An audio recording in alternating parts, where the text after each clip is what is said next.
Today is weekend project day. I thought I'd bring you along for the, I guess what I'll do with this plank of oak that I harvested years ago from a desk.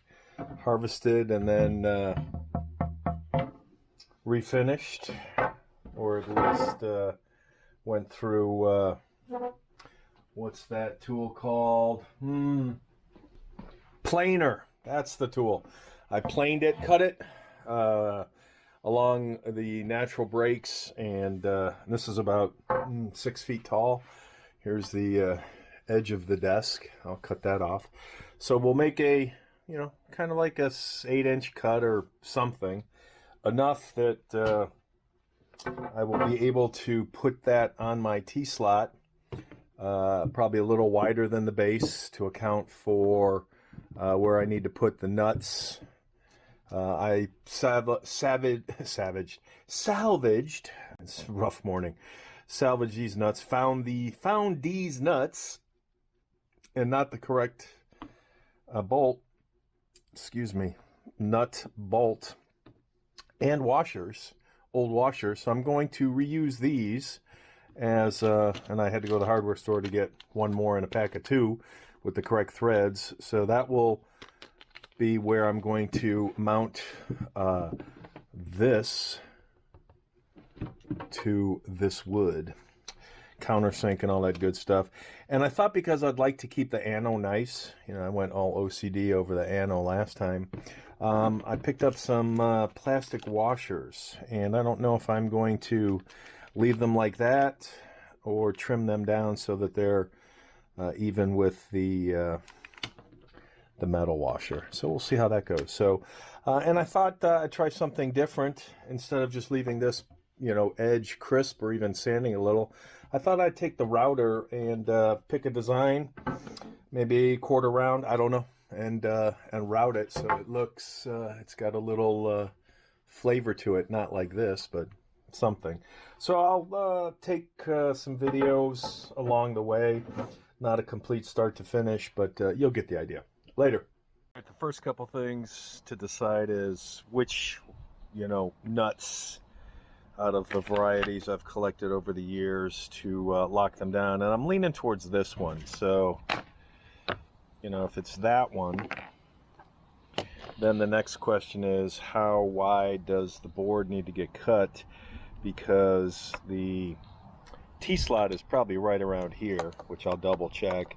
And I need to make sure that whatever fastener I use does not hit the motor when I'm trying to fasten it.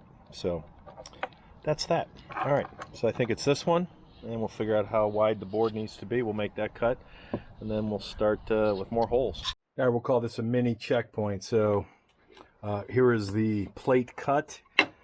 That is where it would intersect with the T-slot. So there's some meat on the back as well as the sides in terms of mounting the front of the trimmer here.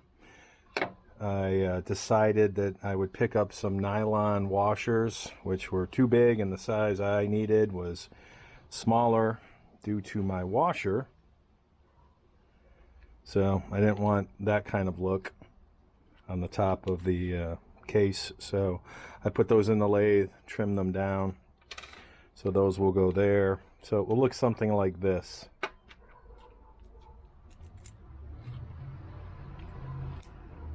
That's the metal side.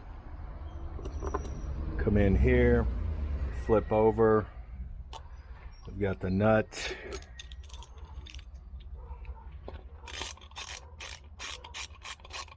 Actually, I don't know if that's the right one or if this one's the right one. Murphy's Law. Murphy's Law.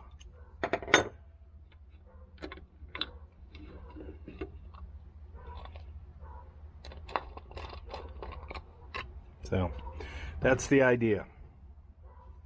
That being the front. Then once this is all fit and everything seems to be okay, then I will cut the 2 holes for the T-slot. Back later. All right, I was debating on lock washers and some other stuff, so I've tricked this out with a bunch of different kinds of nylon and rubber washers, not to mar it up. So that's the mount.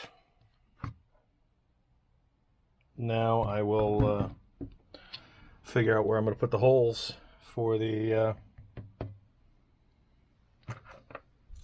whatever these things are called. All right, we're going to call all of the design and drilling work done. It's mounted on the back with the two, whatever these things are called. I'll play with whatever sequence of washers, nylon, rubber, other, and it's got a very solid feel. Great height, you know. Camera's right in the way right now, otherwise I'd be standing in front of it. But this is waist for me, and you know, no weird reach. This is solid. I can shake the bench. I don't know if you can tell, but I can shake the bench by moving this. Easy enough to move around, or you know, whatever, and then retighten. I believe the last thing I'll do, the last two things I will do, now that I'm not in frame, the last couple things I will do, I'll call them finishing touches. Touched up the ano. I'm going to do something with the router. I think I'll maybe quarter round the top sides of this. Methinks. Not sure.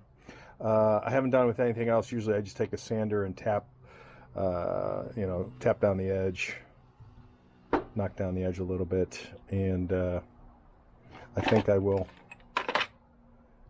try that with the router. And then, of course, I'll coat it so it has a nice coating, a seal, and we'll call this project done. So relatively inexpensive, you know, like $3 or $4 worth of parts.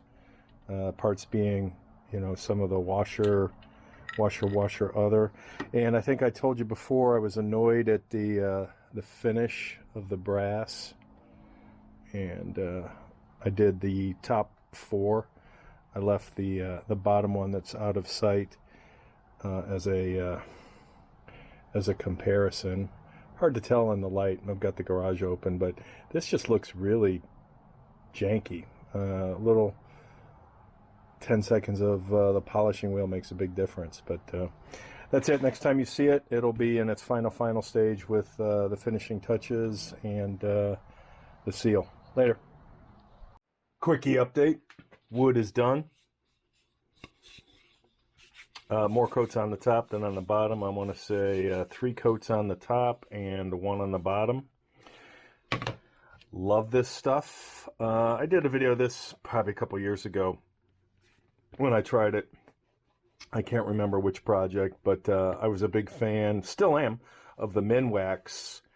I think I can't remember when I went to replace the Minwax, because the Minwax is not water-based.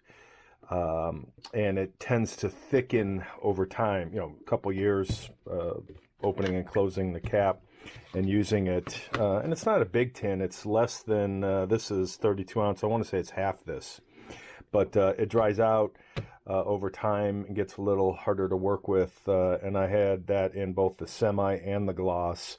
Love it. And the price went up significantly. So this was double the size for roughly the same value, so I thought I'd give it a try, and I've been pretty happy with it.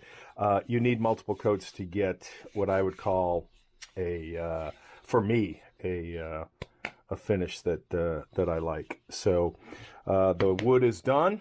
We'll clean up, put this stuff away, and we will mount the trimmer. More to come. We will probably, I love the we. I will probably label this set of segments the installation series. So as you can see, we are done. I am done. And we have got to get out of that we mode. I probably won't. we've got the oak base, the rear mounts. Everything is with almost 1/2-inch bolts bolted in. This thing is, I'm going to say, rock solid. I would probably bend it before, and you can see I just lifted a little bit because of the front, the way this is set up. I also put rubber pads, one on each end. So, like I did with my case prep center, I also put a rubber, you can't see it, a rubber pad on the 1/1000th adjustment, because that just hits straight up right against the ano. So now I've got a more of a soft hit that shouldn't compress over time like, say, a felt pad would. So everything is set. This is, I'm going to say, solid enough for me and what I need to do. I would bet a smaller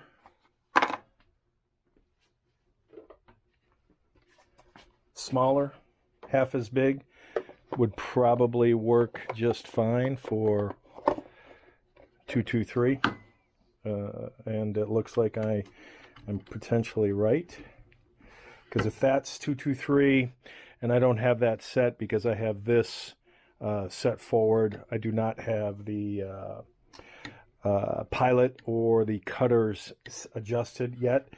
Again, this will be the installation series. I'll probably do that on the side and make that part of the first run series, setup series of actually trimming. But with 223, there's nothing that I would need longer than, say, a half bin. Nice to have the longer bin. Don't probably need that long a bin, and the longer the bin, the more the sag. Unfortunately, it is what it is. But yeah, this came out nice. I mean, boom, boom. Actually, I should probably just do it like it's like they intend. Only I have one piece of brass in front of me right now. That's why. But yeah, this looks a lot more, what's the right word? I don't want to say convenient. It's a trade-off. There's nothing wrong with the $10 lead trimmer and the little hand chamfered deburr to get started, which is what I did 15 years ago. That's exactly how I started trimming brass. Then I have a drill that's on the bench that I haven't used in probably years. A little angle drill, power corded drill that I would put all my trimmers in, whether that was, you know, the CTS or knockoffs of CTS or the Lyman trimmer or the lead trimmer or whomever. Again, $10, $15 to start. Ooh, I'm in business. This is a $650 after, well, on sale. I mean, I think Midway has it for like $610 plus tax. You're looking at $700 out the door. Still cheaper than the Henderson. I'm not even going to get into the politics of the product copying from a Henderson. I like this design better than the Henderson in terms of a direct drive motor instead of having a belt and the size of the Henderson. I think this had some improvements over the Henderson, but I'll leave the whole copyright, copy infringement topic alone. But you know, I haven't used this yet, meaning I haven't trimmed a piece of brass, so you know, setting up all the other components in here for catching the brass. But in terms of what I think is going to be ease of use, heck of a lot quicker and easier to just be grabbing brass out of my, you know, a bin, and then, you know, popping it in, trim, chamfer to burr, boom. It's that I think speeding this process up like this will make it much more enjoyable, because let's be honest, brass prep is the worst part about bottleneck reloading. No question about it. And you know, when you consider how much 223 grows during the prep stage of resizing and such, you want to have, if you're reloading, you want to have that to the right size. So I think this is a nice addition. You know, would it be better on an inline fab plate on a flush mount? I think it would be sturdier.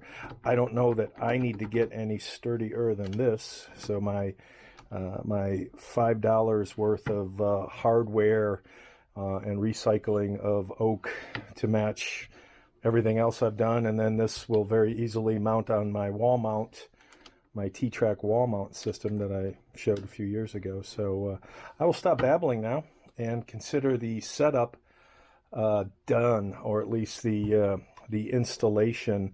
And the next video and the final video will be setting up the trimmer and actually dialing it in and using it and trimming some brass and seeing how I set it up. Again, I will not put the collets or the pilots in here. That's just something to get lost. So this will go in a bin or some type of storage area. But that's it for now. Let's call the base installation done. Oh, and I had it all plugged in. I don't know if the camera is picking up that audio.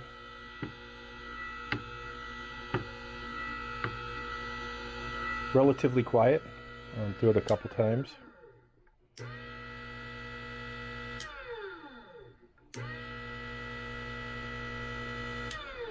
Hope the motor doesn't go bad. All right, that's it for now. Later.